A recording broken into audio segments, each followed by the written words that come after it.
Oh guys, alert lang no, lalo na kung may mga puppies kayo or breeder kayo ng mga aso.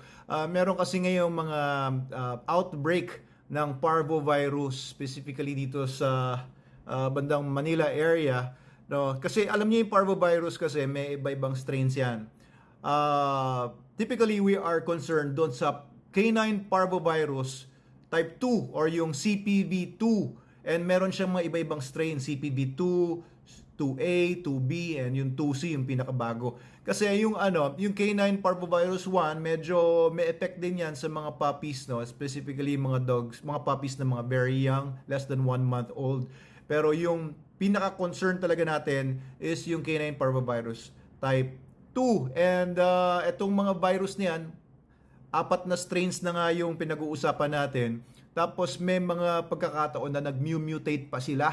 Nagkakaroon ng change dun sa structure nila. Ano pat, nahihirapan yung mga ordinary na mga vaccines na malabanan sila, or ordinary vaccines na mag-produce ng enough immune response para malabanan itong mga viruses na ito.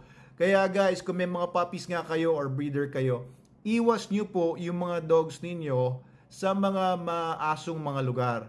Okay, naapektuhan nga kami sa Manalo Canine, so we have puppies ng mga Jack Russell Terriers and mga Siberian Huskies, di ba?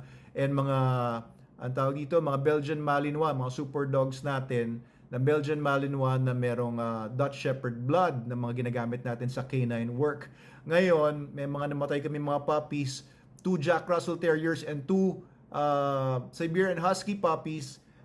Recently, no, although medyo na-contain na namin yung outbreak, pero sinasabi ko lang sa inyo dito, for you to be wary, para gumawa kayo ng mga hakbang para hindi po maapektuhan yung mga puppies ninyo or future puppies ninyo. I doubt if this outbreak will die out anytime soon, kaya mag-ingat na kayo kung magbe-breed kayo ng mga puppies.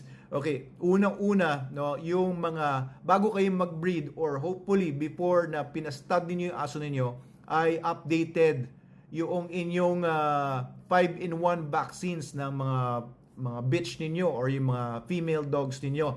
Updated with high titer vaccines. Huwag kayong papayag na gumamit ng mga low titer vaccines yung magi-inject sa aso ninyo. Okay, yung mga low titer vaccines, yan po yung nabibili lang sa mga agri-vet supplies. Yung mga nabibili over the counter sa mga poultry supplies, low titer po yan.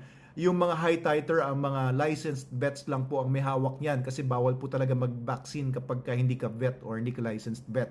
Kaya ang paggawa nyo doon sa inyong bitch mismo, yung inyong mother dog, ay dapat updated siya with high titer vaccine. Ngayon, kapag mag-breed na kayo, wag niyo munang paggalain yung aso ninyo or dalhin kung saan-saan para wala siyang bit na mga virus sa katawan niya.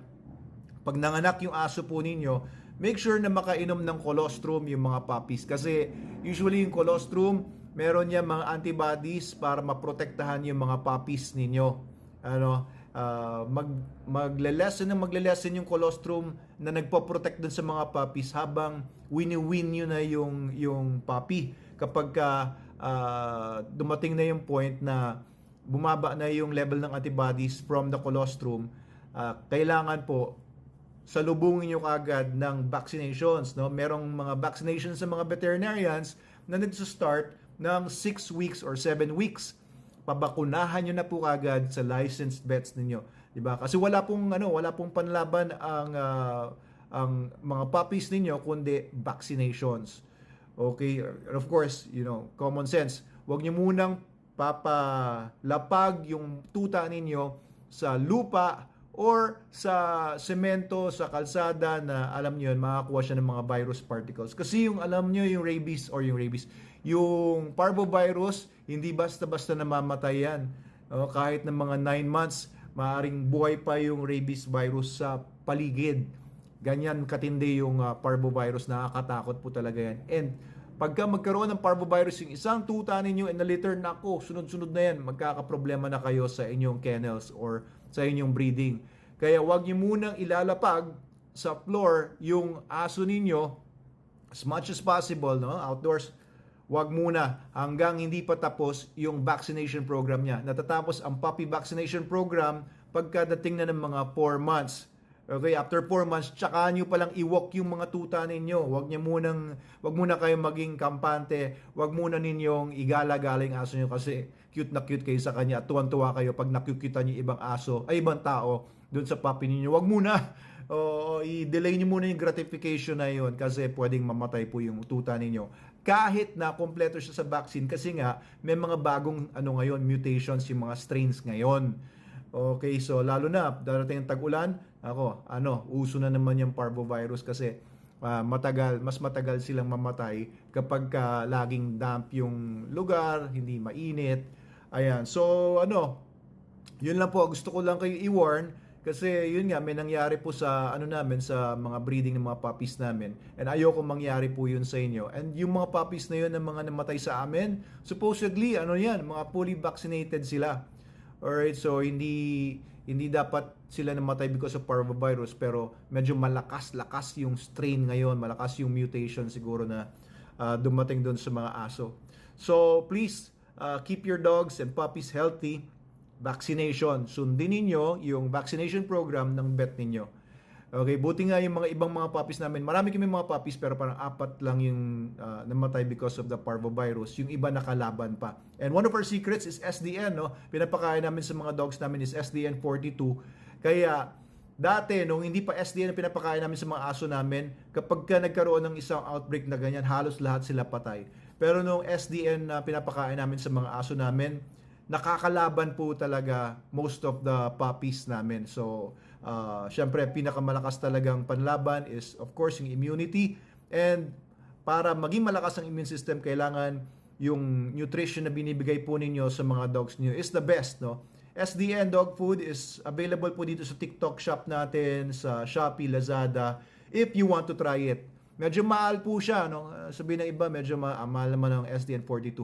Pero kung talagang mahal nyo po yung aso ninyo, ay hindi po kayo magtitipid. And makikita nyo naman sa konsumo, suma total niyan, makakatipid kayo kasi konti lang ang kailangan nyo ipakain na SDN compared sa ibang dog food. Ang dami nyo pinapakain tapos wala naman halos nutrition. Dito, konti lang.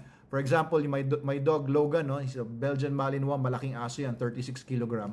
Pero yung 1 kilo sa kanya, 3 araw na niya yun. Ganong katipid po ang SDN. Hindi po siya, mahal siya per kilo, pero makakatipid kayo in the long run. Okay, kaya yung aso ko, like si Logan, bihira siya nagkasakit. I think nagkasakit lang siya nung nagkaroon siya ng ehrlichiosis and nung nagkaroon siya ng oral hematoma. Yun po ay pagputok ng ugat sa tenga dahil sa katandaan na rin niya. Pero hindi kagaya ng ibang aso na lagi na lang may mga sakit-sakit. Si Logan, wala nang sakit. Pati yung aso ko dito si Lagerta, simula ng pagka-puppy niya, naka-SDN na yun, hindi nagkasakit talaga yun kahit isang beses. Ayan. So, alagaan po natin yung mga puppies natin. No? Concern ko lang dahil meron po talaga outbreak ngayon ng parvovirus higit sa mga parvovirus na kilala natin before.